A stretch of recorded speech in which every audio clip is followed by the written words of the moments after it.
chances are, if you're watching this video, you're a cyclist, or you soon will be, because it is the fastest growing participation sport in the UK. But it comes at a price. Here at the clinic I see a lot of cyclists, and often with quite sort of similar common conditions, physical conditions. And I try and tell them that there's three main areas that you can work on to help out. First one being, what do you do to your bike, or what do you do to your equipment to change things? Second one being, what do you do on the bike when you're riding? Are there things that you can do to adapt?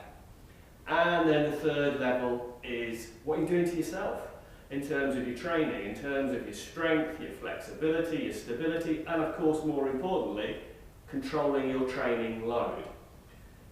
So this video, we're going to mainly look at stuff on the bike, and then we'll move on in future videos to exercise-based interventions. So exactly what conditions are we talking about? Well, the first ones are what I call the contact point conditions. And we've got 5 contact points on the bike. So your hands, both hands, that's the pins and needles, that's that numbness, that tingling that you can get. We've got the feet, and that's similar, that pins and needles, that soreness, sometimes numbness. And then of course, the other contact point, various different types of undercarriage problems, including ones called pudendal nerve palsy. Fantastic. And then we've got the sort of in-betweens, and what I mean by that is neck pain. Awful lot of neck pain I see. Of course, low back pain, and then there's also certain knee conditions that pop up frequently, particularly patellofemoral problems with the kneecap joint. So if it's that aggravation of the hand in terms of pins and needles, numbness, potentially pain, if it's these 2 fingers, then it tends to be ulnar nerve irritation, compression, or what is called cyclist palsy, at the hard bone here.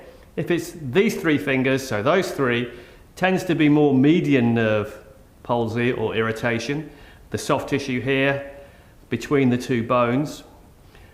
If it's the whole hand, then yes, certainly it could be to do with grip, or more likely compression, or it could be vibration over time. And again, symptoms in the whole hand or parts of the hand can come from nerve compression or nerve irritation at the neck.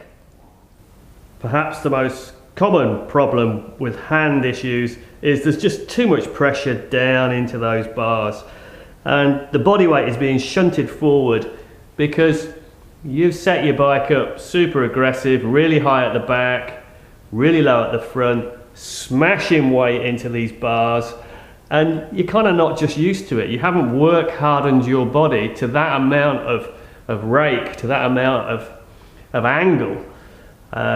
Or you may have got the reach wrong.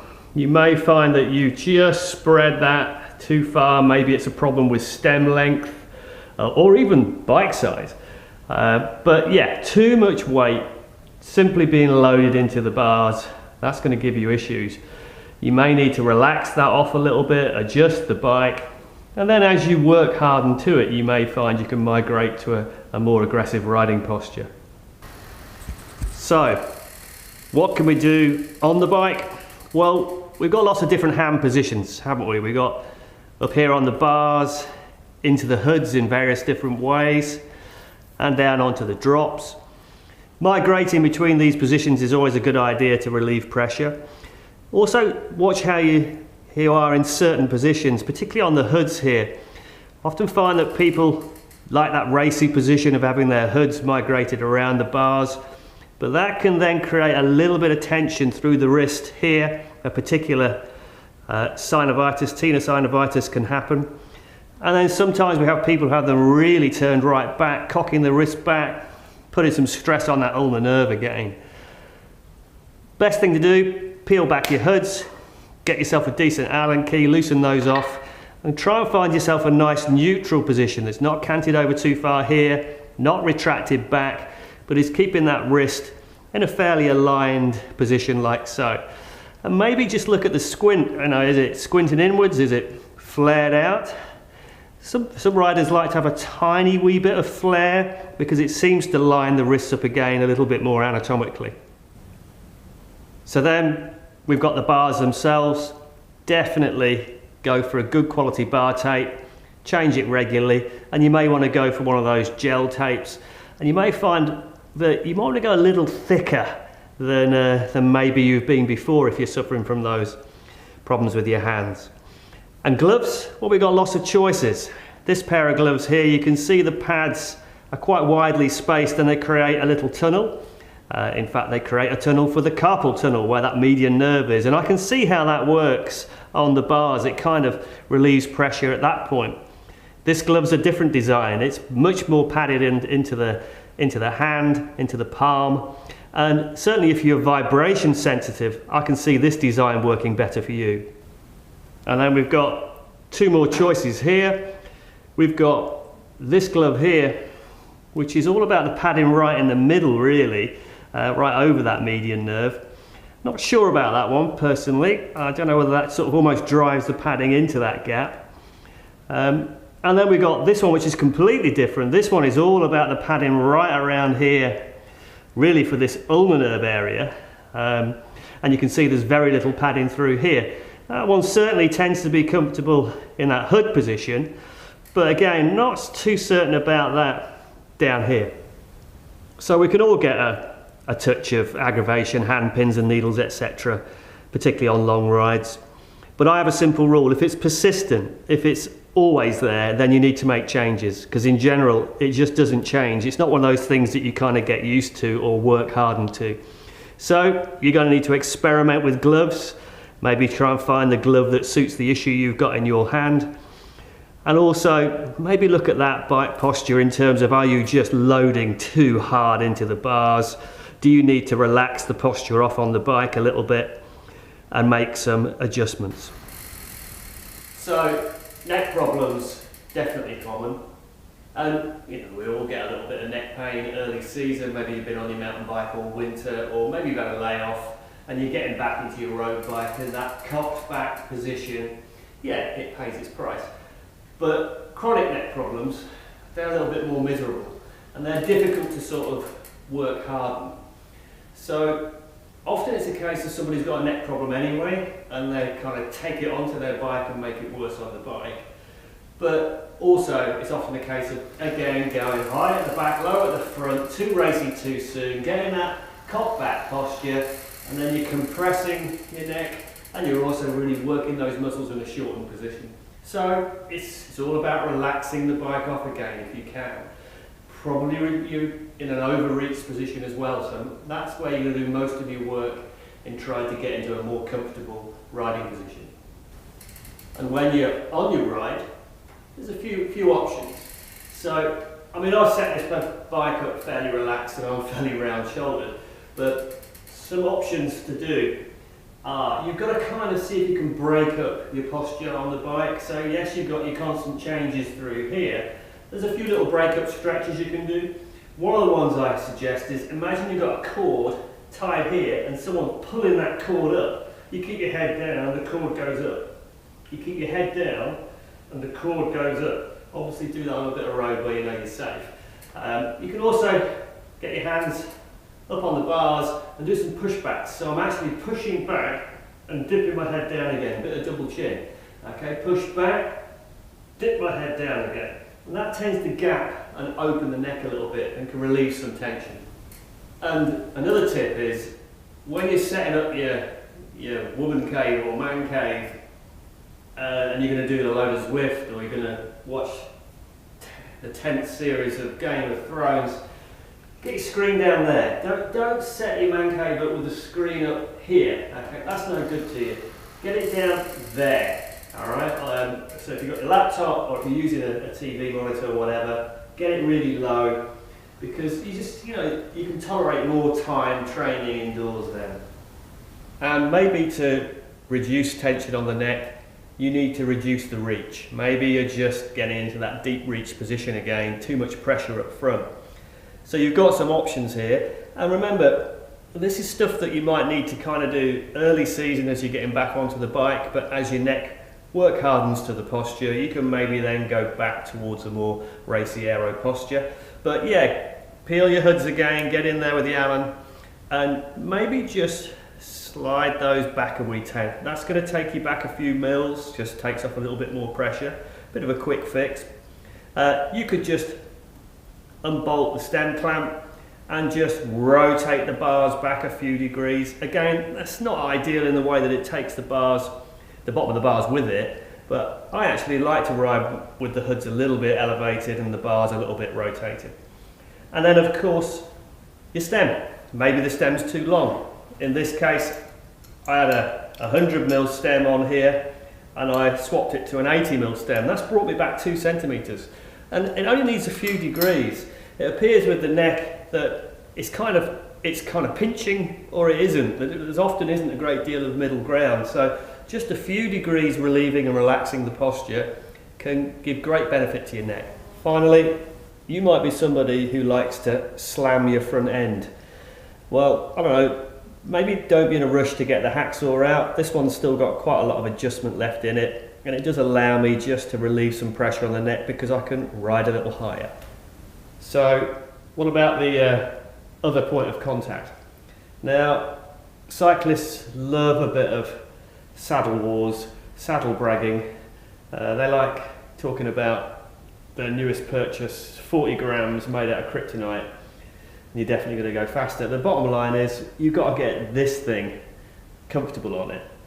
And the major weight bearing area within the pelvis, and you can see from behind here, we've got this almost like this spread, this V shape here, and this is a male pelvis. And you can see that this is the weight bearing portion of it, and it's got to settle somewhere comfortably on the saddle. And then we've got a certain amount of soft tissue and anatomy that sits between those bones that's got to get comfortable as well. It's quite possible to get into a kind of low racy position with spinal movement and the pelvis not particularly moving. So your weight bearing there on the posterior part, or you can take the whole spine and pelvis with you and roll forward on the saddle. So those are considerations on how you get into your more lower racy posture. Are you somebody who rounds out, or are you somebody who pelvic rolls forward? And we do a play around with that in the clinic. If you're somebody who has super tight hamstrings, then you may struggle to get the pelvis to roll forwards on the saddle, and you may need to attend to that. Of course, saddles are adjustable, and the main adjustments, you've got a fore and aft and then tilt. Certainly, posterior tilt, you kind of rarely see that. There's rarely any advantage of having a posterior tilt, and it does appear that most people like to dial in a small amount, maybe 2 degrees of anterior tilt. As you can see, there are lots of different designs of bike saddle, and if I came out in favour of one, I would start a Twitter typhoon. All I can tell you is, personally, I ride 2 saddles. No, I don't. I ride this saddle on all my bikes. I was lucky enough to blag a whole load of saddles off manufacturers a few years back and write some independent reports on them, so I've sat on quite a lot. But this one's an inexpensive one. I don't advocate it for as anything special at all. It is quite a cheap one. It's a very classic shape. It's a bit squidgy. It's not the lightest, but it just suits my anatomy. So here's one that's more specific. This is a female specific saddle, a little wider in the wings at the back here, and with a different cutout, slightly snub nose. And the person who rides this one went from a 2-prong snub to this, and he's getting on better with this one. That's all I know. And then this saddle's quite long, as you can see, and I ride this one as well. And what I find with this long saddle is, out on a ride, I'm kind of, my sit bones are in here, I think, somewhere here. But I get the feeling I can just slide forwards a centimetre, not very far, but just relieves a bit of pressure, but I've got that length that helps me do that, and then I can slide back, and that really does relieve a bit of tension. So this is the Wattbike saddle, and it's a right old armchair. My head says I probably shouldn't get on with this thing, but my bum says, oh yeah. So the moral there is, saddles are really about personal preference and personal feel. And I will say that time is never wasted in trying to find a saddle that works for you. and it is just simply unwise in persisting with a saddle that doesn't work. Chuck it. When it comes to knee pain, a lot of the time in the clinic I tend to see cyclists who are bringing a predisposing knee condition onto the bike, and that's particularly triathletes as well. But there are a lot of variables, and I was saying seat and cleat when it comes to looking at knees, just making sure that both of those are working for the knee. With the shoe cleat, obviously the cleat can go forwards and backwards. That changes the relationship with the knee, as you can see there. We've got kind of toe in, toe out, big change in the relationship. We've got cyclists who heel up when they pedal. We've got cyclists who prefer heel down when they pedal. You can see how that dramatically changes the knee. We've also even got the tilt of the shoe, inward tilt, outward tilt. So quite a lot of variables. Try and keep it simple. Seat's easy to see. Look, if the seat is higher, my knee is retracted back. If the seat is lower, my knee is punched forward. Fore and aft, if I go back, my knee is dragged back. If I go forward, my knee is punched forward. So simpler variables to see there. So ultimately, somewhere around about here, 90 degrees to maybe down to 110 degrees, that tends to be where most folks apply most force, so the maximum force angle in the pedal revolution.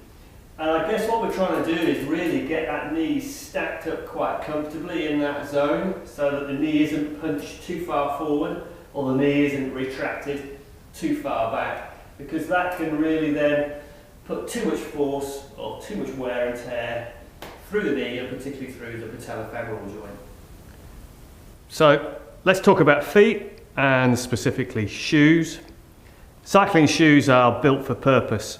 The unique thing is this rigid sole, and what that creates is a lever, because the ankle comes in here but the floppy old foot is trapped within the shoe, and the design of the shoe takes out that wasted energy that you could get from a floppy foot and creates the perfect lever for transferring force into the pedal. Of course, the thing is, feet don't really like to be jammed into a tight environment, and certainly not jammed up against a rigid lever. So my advice for people with shoes is pretty simple. For a start, go big. Always go for that slightly bigger shoe than what you think you need. You could double sock it when you try them on even. There's a feeling that the feet can swell, particularly on larger rides, longer rides naturally. So be aware of that. Also be aware that European sizing and some Asian sizing is very narrow in the toe box, so you may need to accommodate for that. And I also find that we have various different tightening systems. This is a simple Velcro system, but just make sure you find a shoe where the front one is quite easily adjustable, because it's often the front tightness that can create that sort of lateral outside toe pins and needles. So that was a collection of some very simple ideas to help you set your bike up to allow your riding to be a little more comfortable.